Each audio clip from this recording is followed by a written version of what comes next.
another final good story tonight. This is from NPR. This drug is the breakthrough of the year, and it could mean the end of the HIV epidemic. And this is a drug that could change the face of how HIV is treated.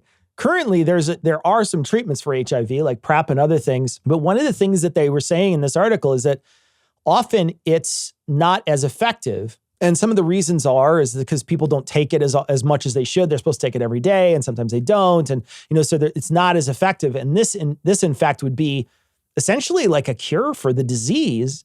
And it's a huge win. The thing that bothers me when I read this is I had read that New York Times article that we read earlier, and I was like, oh, neat. Well, isn't RFK like an AIDS denialist? Yeah, like, right. What is going to happen with this if he is the guy behind it, Yeah, the first thing I wrote when I saw this is like, well, let's hope we can get through all the regulatory hoops before RFK Jr. takes over. Get it in there now. Like, get this one past the goalie. Slip it past the goalie quick.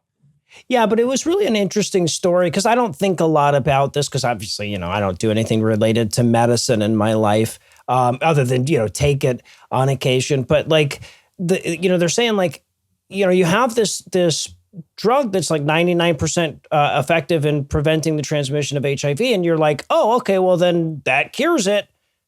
But you have to take it every day and people don't take it every day. And then there's apparently there's a stigma in a lot of Africa about taking it because if you're taking it, doesn't that mean that you think that the person you're having sex with is going to give you AIDS and shit like that stands in the way of that. And then this is, I guess, a twice annual shot, which is way the fuck easier to talk people into.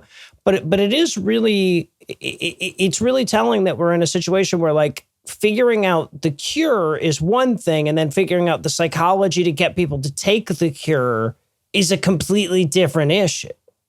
Do you think, there's another thing that pops up into my head, and I have no idea, and I don't, this is just spitballing, I'm not sure, but I wonder too, how much stigma has been placed on things like this in sub-Saharan Africa and other places because of the Catholic Church and their reluctance to deal with AIDS in any real way, right?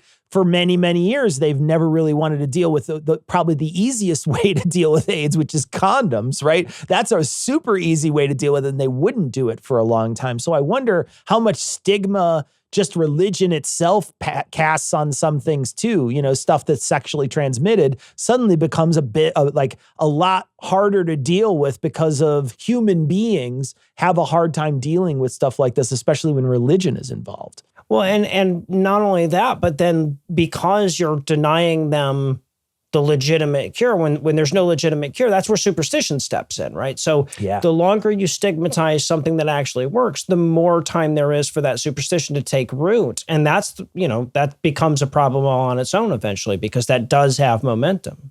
So Noah, thank you so much for joining me today. Tom is here in spirit. Thanks so much for joining me today. I really appreciate it. If people were going to find you on the internet, where would they look? Just go wherever you get podcasts, look for The Scathing Atheist or God Awful Movies, and we'll get you to all the other stuff from there. Thanks so much for joining me, Noah. I appreciate it, man. Yeah, thanks for having me, bro.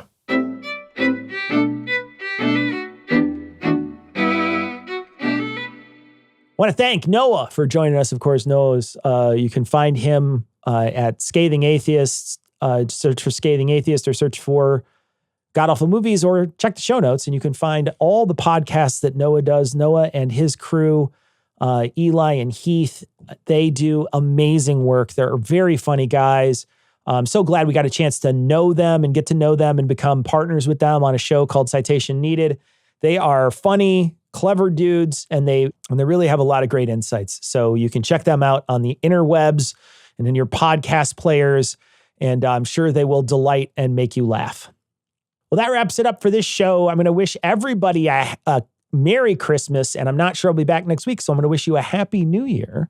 And we're going to leave you, like we always do, with the Skeptic's Creed. Credulity is not a virtue. It's fortune cookie cutter, mommy issue, hypno-Babylon bullshit. Couched in scientician, double bubble, toil and trouble, pseudo quasi alternative, acupunctuating, pressurized, stereogram, pyramidal, free energy healing, watered downward spiral, brain deadpan sales pitch, late night info docutainment. Leo Pisces, cancer cures, detox, reflex, foot massage, death in towers, tarot cards, psychic healing, crystal balls, Bigfoot, Yeti, aliens, churches, mosques, and synagogues, temples, dragons, giant worms, Atlantis, dolphins, truthers, birthers, witches, wizards. You thought I was crazy? No, baby, I'm Nuts. Shaman healers, evangelists, conspiracy, doublespeak, stigmata, nonsense. Expose your sides.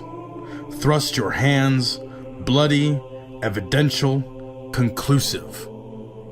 Doubt even this.